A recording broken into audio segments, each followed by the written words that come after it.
स्वागत है आप सभी का डीडी न्यूज के इस विशेष सांकेतिक भाषा के बुलेटिन में। आपके साथ मैं हूं संध्या शर्मा और मेरे साथ है मेरी सहयोगी दीपाली। आइए बुलेटिन की शुरुआत करते हैं हेडलाइंस के साथ। प्रधानमंत्री नरेंद्र मोदी का महाराष्ट्र और छत्तीसगढ़ दौरा आज से दोनों राज्यों में अनेक परियोजनाओं की करेंगे शुरुआत।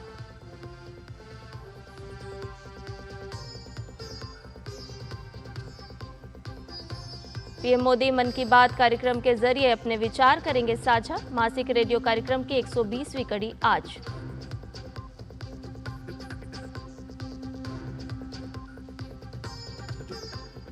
गृहमंत्री अमित शाह के बिहार दौरे का दूसरा दिन आज। गोपालगंज में रैली को संबोधित करके करेंगे चुनावी शंखनाद।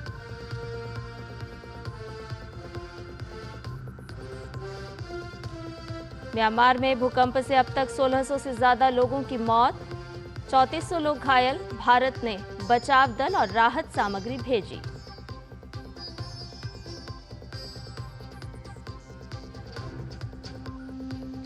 गाजा संघर्ष विराम पर मिस्र और कतर के नए प्रस्ताव को हमास ने किया स्वीकार। प्रस्ताव के तहत हर सप्ताह 5 इजरायली बंधकों को करेगा रिहा।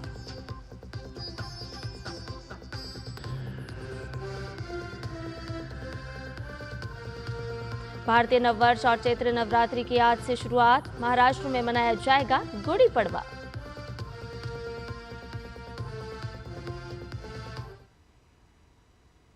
और आइए अब इन सभी खबरों को जानते हैं विस्तार से। प्रधानमंत्री नरेंद्र मोदी आज महाराष्ट्र और छत्तीसगढ़ का दौरा करेंगे। महाराष्ट्र के नागपुर में प्रधानमंत्री हिंदू नववर्ष के शुभारंभ में राष्ट्रीय स्वयंसेवक संघ के प्रतिपदा कार्यक्रम के साथ स्मृति मंदिर में दर्शन करेंगे और आरएसएस के संस्थापकों को श्रद्धांजलि देंगे। वे दीक्षा भूमि भी जाएंगे और डॉक्टर BR अम्बेडकर को श्रद्धांजलि देंगे, जहां उन्होंने 1956 में अपने हजारों अनुयायियों के साथ बौद्ध धर्म अपनाया था। सुबह करीब 10 बजे वो नागपुर में माधव नेत्रालय प्रीमियम सेंटर की आधारशिला रखेंगे और एक जनसभा को संबोधित करेंगे। प्रधानमंत्री दोपहर बाद नागपुर में solar defence and aerospace limited में यूएवी के लिए लाइफरिंग म्यूनिशन टेस्टिंग रेंज और रनवे सुविधा का उद्घाटन करेंगे। महाराष्ट्र के दौरे के बाद प्रधानमंत्री नरेंद्र मोदी आज छत्तीसगढ़ के दौरे पर जाएंगे।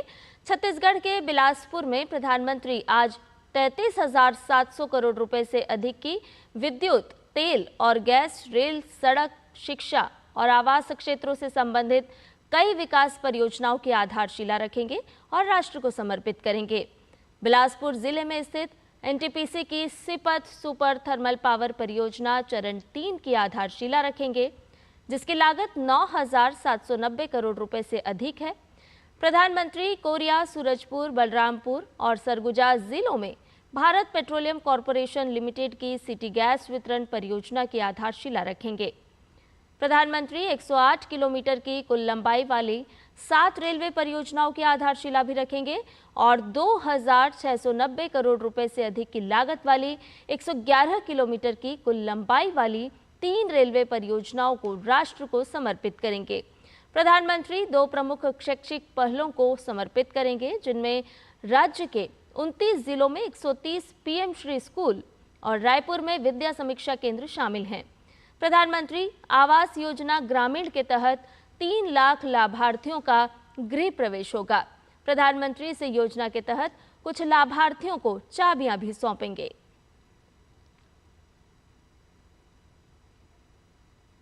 प्रधानमंत्री नरेंद्र मोदी आज दिन में 11 बजे आकाशवाणी पर मन की बात कार्यक्रम में देश विदेश के लोगों के साथ अपने विचार साझा करेंगे।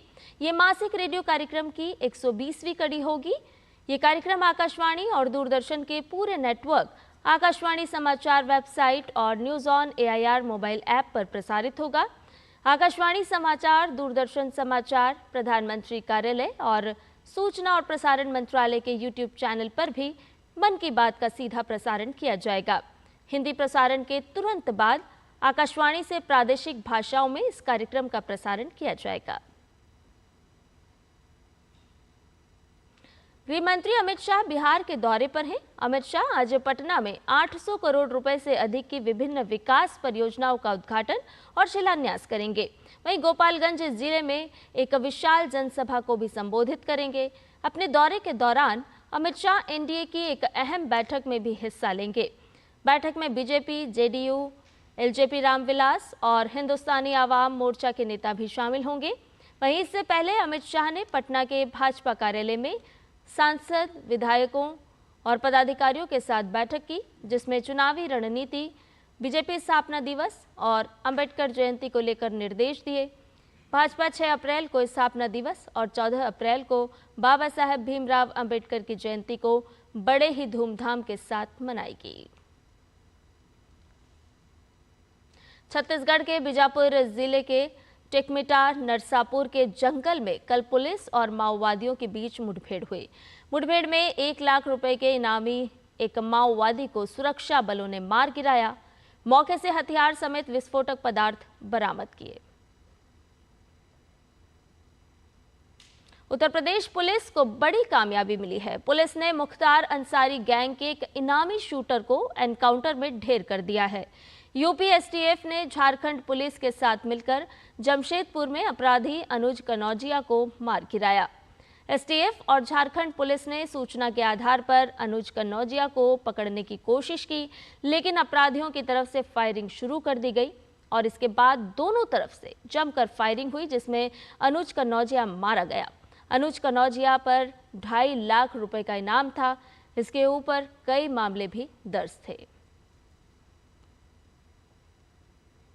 मुख्यमंत्री योगी आदित्यनाथ के नेतृत्व में उत्तर प्रदेश सरकार ने अवैध बुचड़खानों को बंद करने और धार्मिक स्थलों के 500 मीटर के दायरे में मांस की बिक्री पर प्रतिबंध लगाने का सख्त आदेश जारी किया है। नगर विकास विभाग के प्रमुख सचिव अमृत अभिजात ने सभी जिलाधिकारियों, पुलिस आयुक्तों और नगर आयुक्तों को बुचड़खानों को तत्काल बंद करने और धार्मिक स्थलों के पास मांस बिक्री पर प्रतिबंध लागू करने के निर्देश दिए हैं। 2014 और 2017 में जारी आदेशों का हवाला देते हुए योगी सरकार ने स्पष्ट किया है कि अवैध पशुवध और धार्मिक स्थलों के पास मांस बिक्री पूरी तरह प्रतिबंधित होगी। चैत्र नवरात्रि की आज से शुरुआत हो रही है। भक्ति और शक्ति का ये पर्व 9 दिनों तक चलता है और प्रत्येक दिन मां दुर्गा के अलग अलग स्वरूप की पूजा की जाती है। इस अवसर पर भक्त अपने घरों में कलश स्थापित करते हैं, जो मां दुर्गा की कृपा का प्रतीक माना जाता है। चैत्र नवरात्र से हिंदू नववर्ष की भी शुरुआत होती है। चैत्र नवरात्रि के पहले दिन झंडेवालान मंदिर में सुबह की आरती की गई। वहीं छतरपुर मंदिर में भी पूजा अर्चना हुई। नवरात्रि के पहले दिन देवी दुर्गा की पूजा माता शैलपुत्री के रूप में की जाती है। इधर हमास ने मिस्र और कतर के नए गाजा संघर्ष विराम प्रस्ताव को स्वीकार कर लिया है। ये जानकारी हमास के प्रमुख खलील अल हैया ने दी। उन्होंने कहा कि ये प्रस्ताव उन्हें 2 दिन पहले मिला था और इसे सकारात्मक रूप से स्वीकार किया गया है।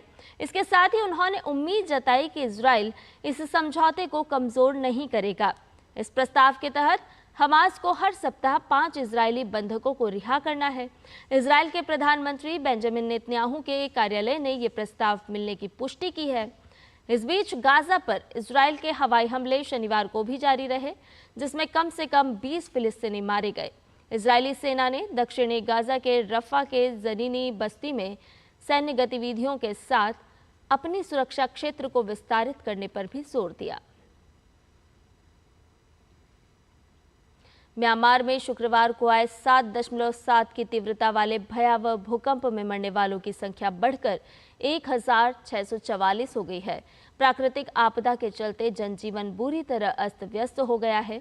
इस बीच म्यांमार में कल फिर भूकंप के झटके लगे। सबसे तेज झटका रिक्टर पैमाने पर 5.2 की तीव्रता वाला रहा।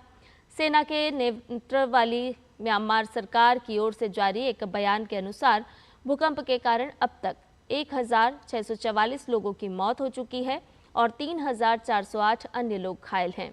इसके अलावा काफी लोग लापता बताए जा रहे हैं। भूकंप के कारण क्षतिग्रस्त हुई कई इमारतों के मलबे से और शव निकाले जा रहे हैं, जिससे मृतक संख्या और बढ़ने की आशंका है। इधर भारत ने भूकंप प्रभावित म्यांमार की मदद के लिए ऑपरेशन ब्रह्मा शुरू किया है।